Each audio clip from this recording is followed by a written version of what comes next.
Genesis 47. Settlement in Goshen. Joseph went and told Pharaoh, "My father and my brothers have come from the land of Canaan, with their flocks and herds and everything else they own, and they are now in the region of Goshen." He then presented to Pharaoh 5 of his brothers, whom he had selected from their full number. When Pharaoh asked them, "What is your occupation?" they answered, "We, your servants, like our ancestors, are shepherds. We have come," they continued, "in order to sojourn in this land, for there is no pasture for your servants' flocks, because the famine has been severe in the land of Canaan.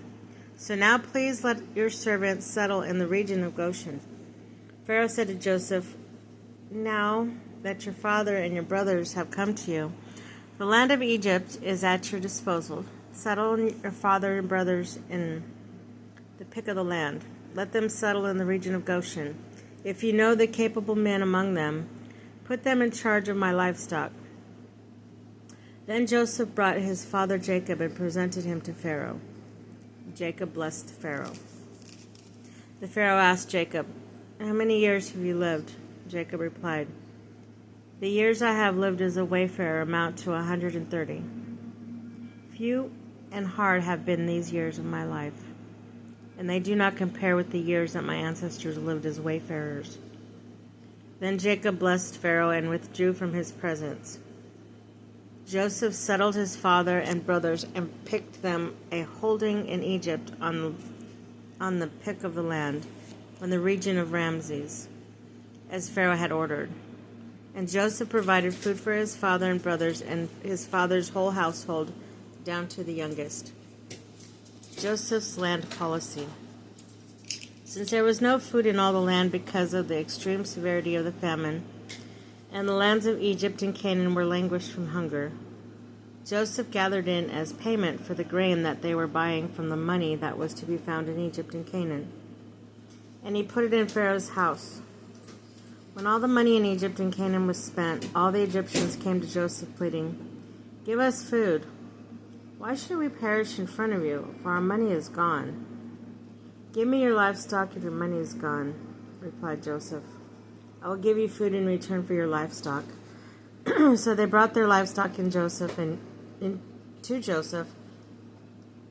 gave them food in exchange for their horses, their flocks of sheep, herds of cattle, their donkeys. Thus he supplied them with food in exchange for all their livestock in that year.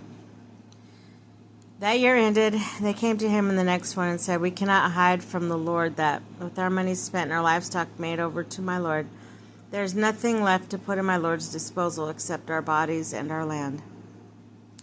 Why should we and our land perish before your very eyes? Take us and our land in exchange for food, and we will become Pharaoh's slaves, and our land and his property. Only give us seed that we may survive and not perish, and that our land may not turn to waste." So Joseph acquired all the land of the Egypt for Pharaoh. Each of the Egyptians sold his field, since the famine weighed heavily upon them. Thus the land passed over to Pharaoh, and the people were reduced to slavery from one end of Egypt's territory to the other. Only the priests' lands Joseph did not acquire. Since the priests had a fixed allowance from Pharaoh and lived off the allowance Pharaoh had granted them, they did not have to sell their land. Joseph told the people, "Now that I have acquired you and your land for Pharaoh, here is your seed for sowing the land. But when the harvest is in, you must keep a fifth of it." You must give a fifth to Pharaoh, while you keep your 4/5 as seed for your fields and as food for yourselves and your households, as food for your children. "You have saved our lives," they answered. "We have found favor with my Lord, and now we will be Pharaoh's slaves." Thus Joseph made it a statute for the land of Egypt, which is still in force, that a fifth of its produce should go to Pharaoh. Only the land of the priests did not pass over to Pharaoh. Joseph blesses Ephraim and Manasseh. Thus Israel settled in the land of Egypt. in the region of Goshen. There they had acquired holdings were fertile and multiplied greatly. Jacob lived in the land of Egypt for 17 years. The span of his life came to 147 years.